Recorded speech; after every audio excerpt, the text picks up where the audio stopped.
Sofia Valdez, Future Prez by Andrea Beaty, illustrated by David Roberts. Sofia was a baby who got things done, helping her family before she turned 1. She and Abuelo went out every week to help elderly friends around Blue River Creek who couldn't get out and about on their own and with no place to gather were stuck home alone.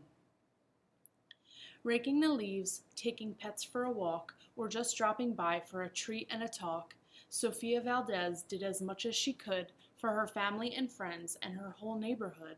A dreamer, a doer, a real-life go-getter. Most people liked good, but Sofia liked better. Each morning, Abuelo walked Sophie to class.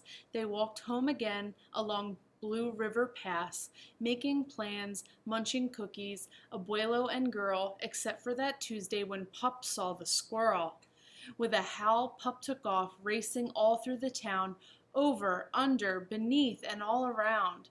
Sofia scrambled to try to keep up with the hollering man and the bellowing Pup. Up the squirrel ran to the top of a hill made of leftover junk for the local landfill. They reached the tip-top of that mountain of trash, which jiggled and broke with an ear-splitting crash. Down they all tumbled and hit with a thud on a moldy old pumpkin surrounded by mud. "Ouch!" cried Abuelo. He struggled to stand. "A dangerous mess," he said, grasping her hand. The next day Sofia walked to school solo, but it wasn't the same without her Abuelo. "This is not right," declared young Sofia, who glared at Mount Trashmore and got an idea. The very next morning at dawn she planted a sign at the front of the lawn. She stood back and smiled, and Pup gave a bark. "Get rid of Mount Trashmore, let's build a new park."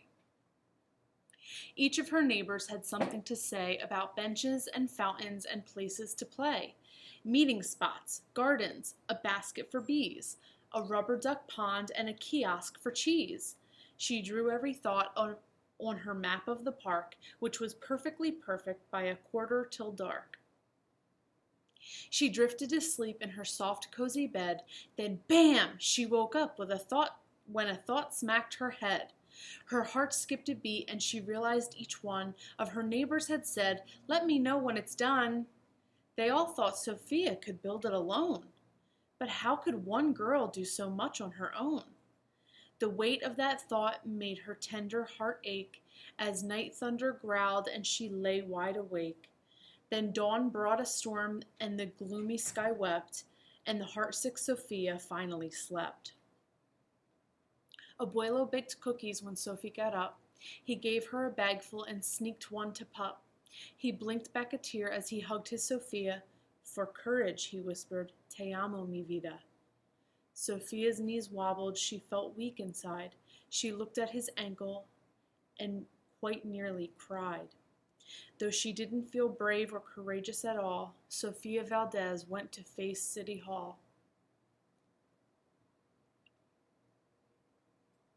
The mayor's office sent her to room 401, the Blue River Creek Department of Fun, which sent her downstairs to room 302, the office of duck ponds and cool things to do, to the office of monkeys, to the Department of Cheese, the division of fountains and meeting of bees, then down to the basement so musty and cramped, where all the town's papers were sorted and stamped, and that's where the clerk said what no one else did: "You can't build a new park, you're only a kid."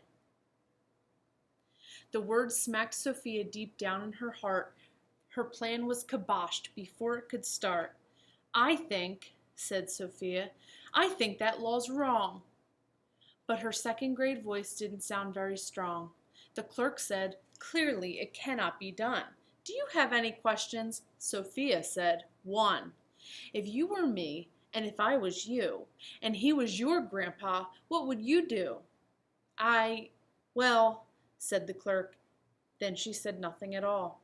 She thought and she thought, then she sent out a call to every employee throughout City Hall. The entire government of Blue River Creek crammed into the office to hear Sophie speak, but her words jumbled up and her cheeks turned bright red as a dozen emotions rushed into her head.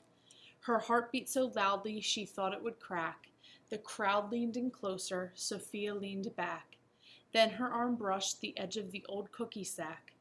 And that was the moment when Sophia first knew, being brave means doing the thing you must do, though your heart cracks with fear, though you're just in grade 2.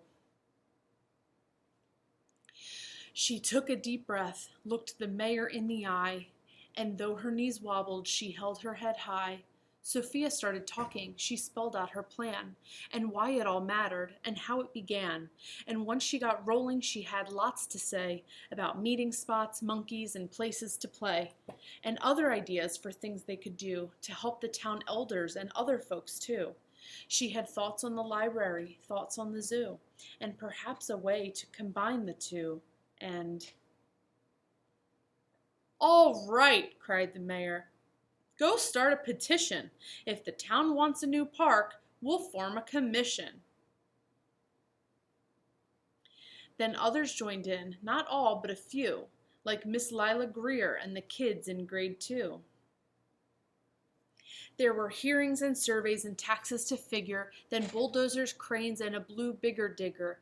They all built that park, that's how it got done, and with the hard work of, by, and for everyone.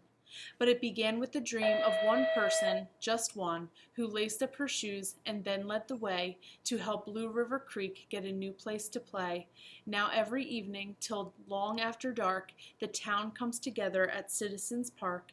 They all hold this truth to be self-evident, that Sofia Valdez could grow up to be president. Until then, Sofia, that real-life go-getter, helps Blue River Creek get better and better.